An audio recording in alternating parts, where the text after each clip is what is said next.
You know who it is, the horror flick, Digger Ditch, Super 6, Big Mitch. And I'm kicking in doors with 03 O's, and I'm bringing 28 101s because we Vegas sons. It's the Meadowlands, it's the Meadows, man. 530, baby. You already know what made me. Vegas. Bam! Hubba Dub Scrub. Welcome to Vegas Chronicles with your man, Big Mitch. Shout out to everybody that support my small platform, man. And shout out to everybody that don't. You know you truly highly favored by God when you can do it without him. You know what I mean? But God bless him anyway. Today, I want to talk about, somebody asked me an interesting question. I'm going to answer it. Now, let me see if I can get it to you the way it's supposed to be given to you.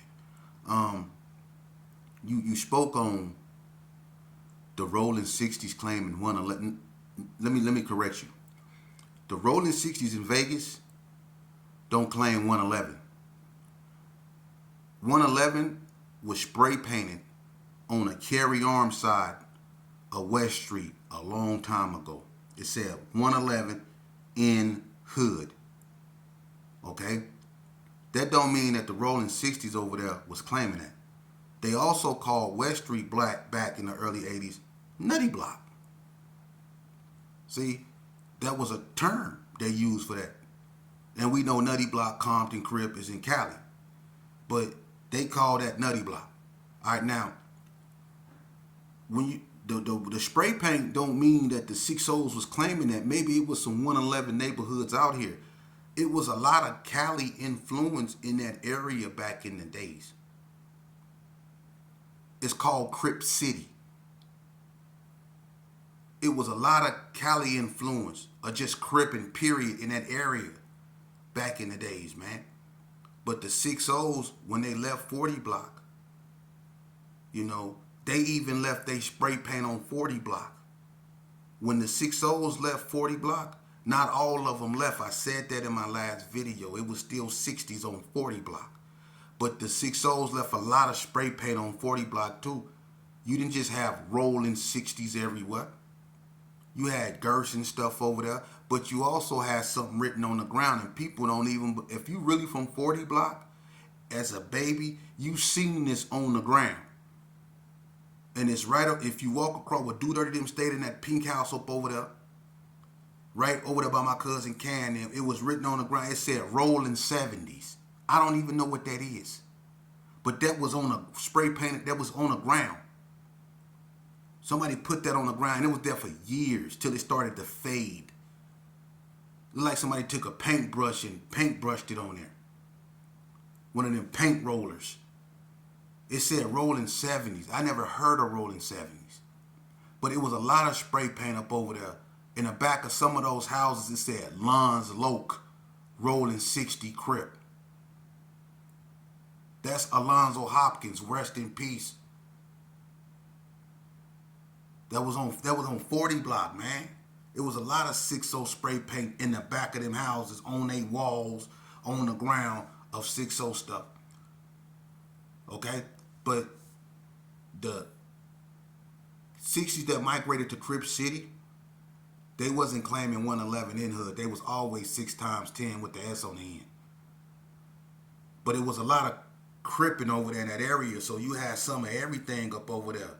You know, especially from Cali. So, but they could tell that better than me. As far as what Vegas get their numbers, I did a video on that, man. I don't know if you've seen it. I don't want to really go over that, but I'll say, because I don't know where everybody got their number from. A lot of people got their numbers after I left the streets, and then a lot of people changed their numbers. You know, but the original numbers, which is 004. 369, Trey 57, 101, 347, 32, Trey Dude 60, 501, which eventually became Rolling 50s. I think NTGs is like 327 or something like that. And ABM 702. And all that. You know, honestly, to get a better understanding of what people got their numbers, you would have to really ask them. Some of them are self-explanatory, like 1304 is just an apartment building in Marble Manor where Roro and Chubb stayed. That's where the West Coast Bloods really formed at, in that parking lot on Morgan Street over there. That's a no-brainer. 357, the PBs and the Pyrus got that number. How they got that number, you would really have to ask them. Because I heard how they got it, but I could be wrong and that could be a rumor. You know what I'm saying? And then, it involved death. So I don't want to even go there. So you got to ask the Pyrus. The Burgundy Square Pyrus, 604, I think, was where Paul Senegat stayed, which was one of the main faces of Burgundy Square Pyru. Rest in peace, Bad Loke. Donna Street, 103, 104, 107, which make 347. First of all, the 104s was GQs. 104, it was called GQ 104 Backstreet Crips. They were on Bullock. And then the 107s was 107 Front Street. All right? Both of them gangs, Backstreet and Front Street, is in Watts. They used to feud with each other. Backstreet, Front Street. And then you got the 103s. That's Grape Street. Jordan Downs. So you can see where Crippin came in from, right? It's self-explanatory. Because the GQs was the first Crip gang. So if they call themselves Backstreet and Front Street with numbers like 103, 104, and 107, that's all in Watts. So you can see where that came from. That's self-explanatory.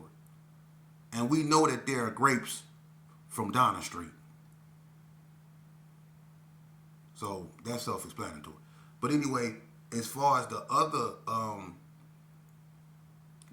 neighborhoods get their number, man, that's a little bit after me. I don't really know nothing about that. But I wanna tell y'all a story, man. Because I'm gonna be honest with you. I'm aware of the fact a lot of people hate that I do videos and I expose my I'm an open book. This is a life I lived. I don't answer to nobody and I don't need nobody permission to speak on my life, man.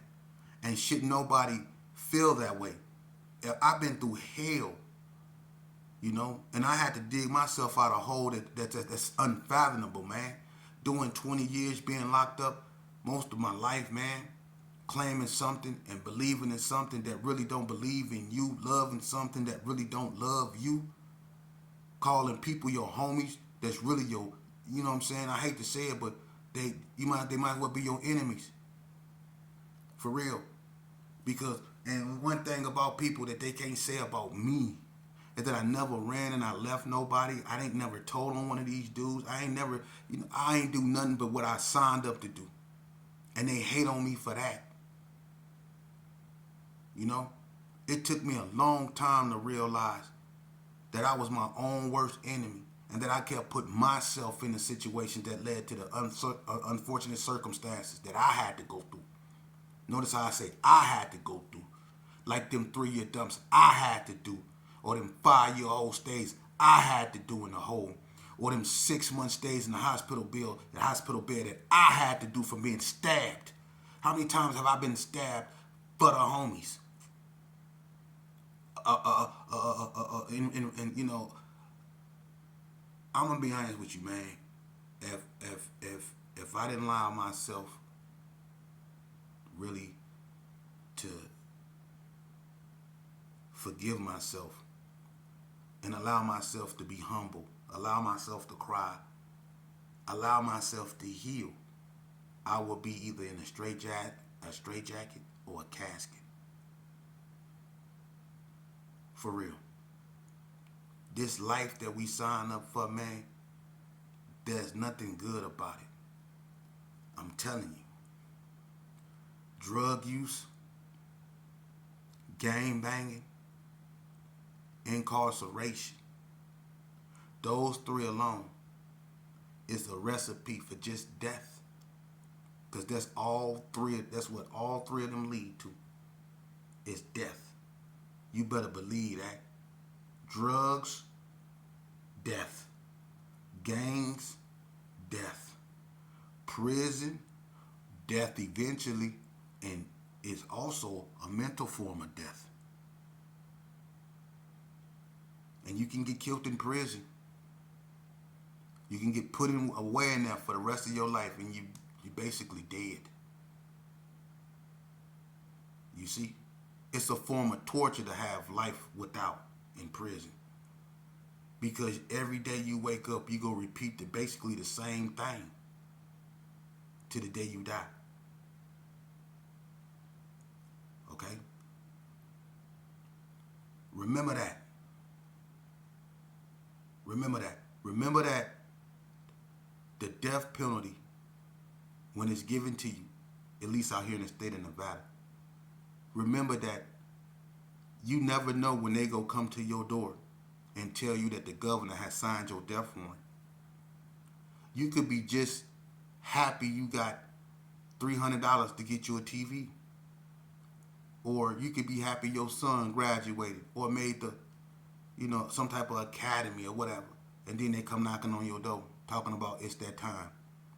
See, you never know when they go come to your door. It's a form of a torture, and they made it just for that. They can come any day and knock on your door and say it's time. And then what? My platform is to stop youth from putting themselves in that situation. And if I'm going to be criticized for that, bring the criticism on. I got a big back. I've been stabbed in it a bunch of times. It don't make me no never mind. Because I know what I'm doing is the right thing, because I live my life doing the wrong things. So if you hate me for this, I'm going to make you hate me even more. But God bless you, though.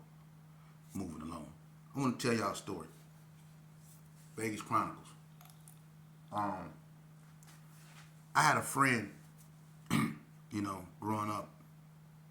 And, he was a close friend of mine. We fought together.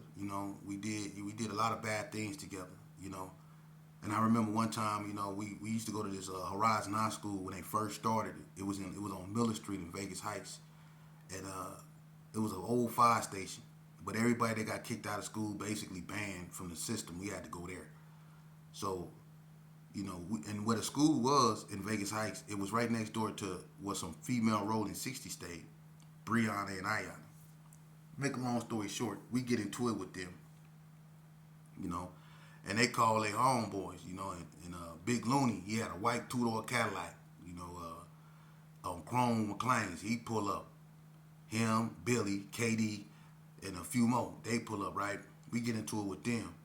Me and my partner, he ain't scared, he a little dude, we ain't scared, but, they some big 60s, you know what I mean? And, I ain't gonna lie, I've been caught with 5 guns, it ain't no secret. When I was a juvenile, that's why they certified me. Because of my behavior. So, I had a thing, I used to always bring my gat up there because it was a mixture of people up there, you had Bloods, Crips, everybody had to go there. So, I was living that life, and I used to bring my thing, so I used to keep it in the back because it was an old fire station, and in the back they still had the fire hose they used to use. So I used to put my thing under there, and my partner, he knew where it was, so when we get into it with the 60s, he ran in there and he got it. He come up out the thing. They see the gat. They jumped in the car. They got up out of there, right? We get in trouble for that. So later on, we double back that day. We come through there, you know what I'm saying? And I'm going to keep it real. We catch him out there. We get down on him. This was my partner right here, man. And he used to have this laugh, because every time we about to do something, he just start laughing. He won't stop laughing, right? And that was my partner, man. He grew up on 40 block though, but he banged Gerson hard, And we eventually went to the pen and stuff like that, man. And in the pen, he was in the joint, same way, beating up people. Couldn't stop this boy from fighting. You know what I mean? I'm like, come on, man. Couldn't stop him, and he was just whooping stuff out, man. And I used to always talk to him, man. And I had a lot of time in prison, and he didn't. But he was acting like he had more time than me, And I remember him getting out, and I used to keep up with him. I didn't like the reports I was hearing about him. You know what I'm saying? This cat didn't shot up this cat didn't shot up that. You know what I mean? I'm like, damn, man, you need to slow down. So I get a chance to talk to him on the phone. I'm like, man, what's happening, man? He like, what's nothing, you know what I'm saying? Whoop, whoop, chopping it up, you know what I'm saying? I'm like, man, what you out there doing, man? You got to chill out, man. He was like, I am, man, you know what I'm saying? It ain't like it used to be, homie. I wish you was out here, man. These cats out here ain't real, you know what I'm saying? They busters, whoop, whoop, whoop, you know what I'm saying? And I'm like, I feel you, and I could tell in his voice, he didn't sound the same, And a little time go by, somebody come up to me and say, hey, Sheep, let me holler at you. I said, all right, what's up? He said, man, and I could tell the way, he acting like, what's happening? He said, man, they killed Dodo, man. I said, what you mean they killed Dodo? I said, yeah, man, somebody shot Dodo, man. They shot him in the back, I think. They killed him. They killed my little partner, man. And I was in the joint. And I'm going to tell you what's so cold about it. It hurt so. I was in the joint, and I had so much more time to do, and I knew I did. I couldn't do nothing but just slump to the ground and start crying. I literally sat on the ground and just started crying. Because it was like all my friends that I grew up with, that I knew, they just started dying, man. Back to back. And I was like, I couldn't believe it, man. And it was just like one after the other. But that one right there, that really hurt me. That hurt me bad. In my whole time when I was in prison, all I hear was just people just dying. Dying, just dying. Everybody. And people wonder what happened to Vegas. We done murdered ourselves off. Vegas ain't big like California or Chicago or Texas. Vegas ain't big like that. But the way we murdered ourselves off, for real. And we wonder why our children are out here acting the way they act. A lot of them lost their fathers to this game in some horrific ways, man. And they don't have no understanding. They don't. And I seen that when I met Bread's son, Taliban. How could you be so young and have these type of crimes, man, in this type of time?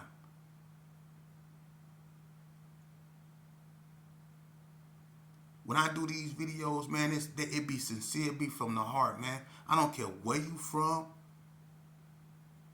If you got a son or a daughter, man, I'm obligated, man, to lead by example so they don't have to go down the road that we went down, even if you're not strong enough. If you're not strong enough, I don't mind using my experience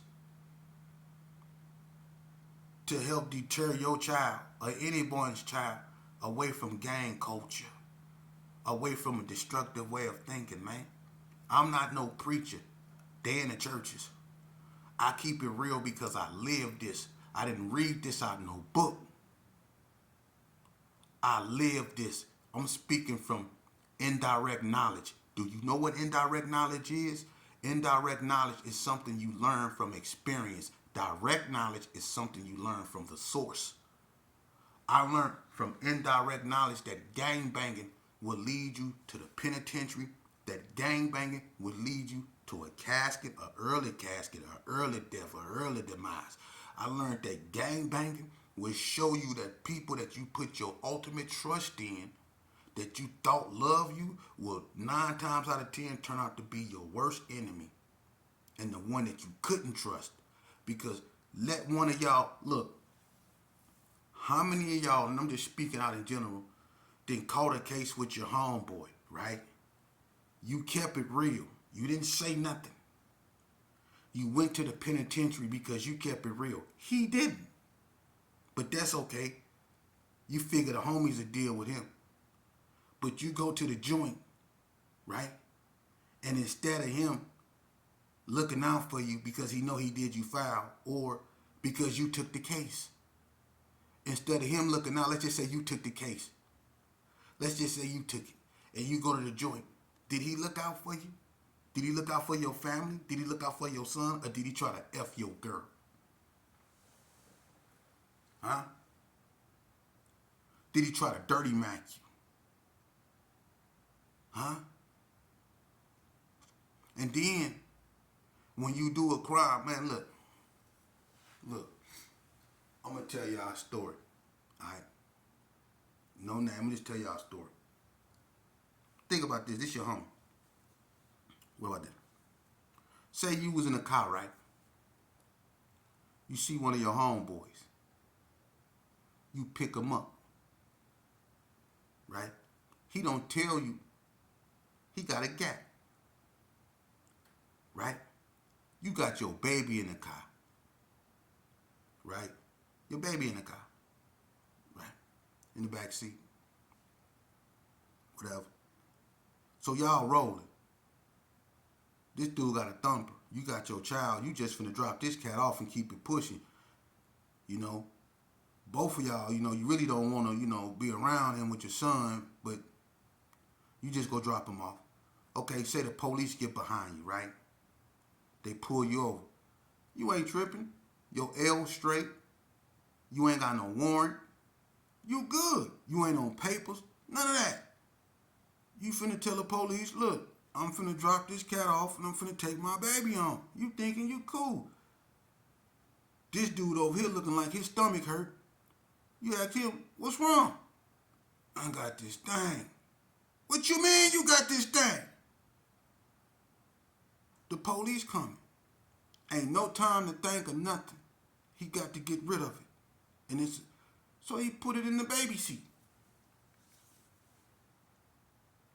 Police come. They talking. You mad in the mud. But you can't break character now. They already at the thing. They asking questions. You got to keep it real. This cat can just stuff something up in your baby seat. Police get your ID, run you. This hypothetically speaking. He run you, realize you on gang file. I might want to shake this dude down. The other cat, get his info. Oh, he's a bad apple too.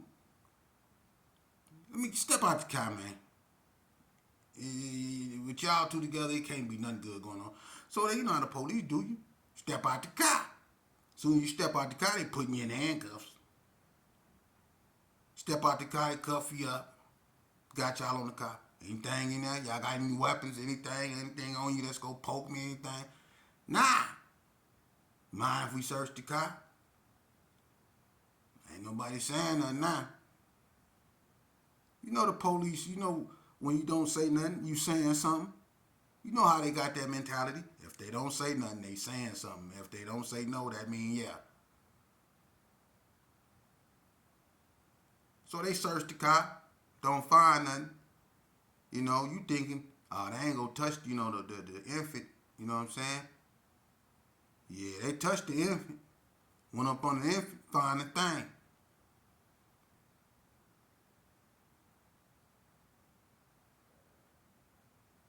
Now notice how your enemy didn't do that. The people you train and shoot at and be putting killer and 187 by, they ain't do that. Your homeboy, right? So look, you going to jail, y'all going to jail. Don't nobody want to accept the thing. You know it ain't yours. Now the baby, they finna, it's all bad. But see, that's what happened. And then people tell you when you out to, you screaming, when I see this cat, they tell you, you should have known, man. That's the game. They quick to say that. That's the game. That's part of the game, man. You shouldn't have let them in your car. That's part of the game. That's part of the game. Shouldn't part of the game be, hey, homie, I got this thing on me. Shouldn't I have a choice? Hey, homie, I got this thing on me, man. But can you drop me off? Woo-woo-woo? Hell no. You see? He didn't have that choice because he thought the homie was gonna keep it real. Now I ain't saying that it was his, his homeboy wanted that to happen, but when it happened, look at how it ended.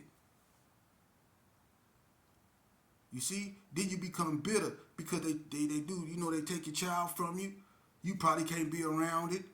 You know what I mean? And man, come on, man. You know how that's gonna look. Then the baby mama gonna be furious because they gonna be looking upside her head like, how can you let the child with him? And woo, woo, woo, woo. You know how that go. Now you wanna be on this cat here, help me. He ain't the homie. You looking at him like he from the other side and all that old stuff now. See?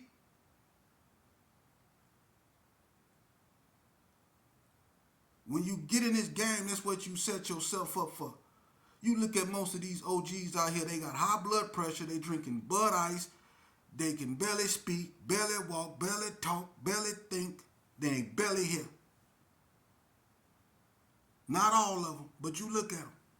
This life will destroy you, man. But ain't nobody out here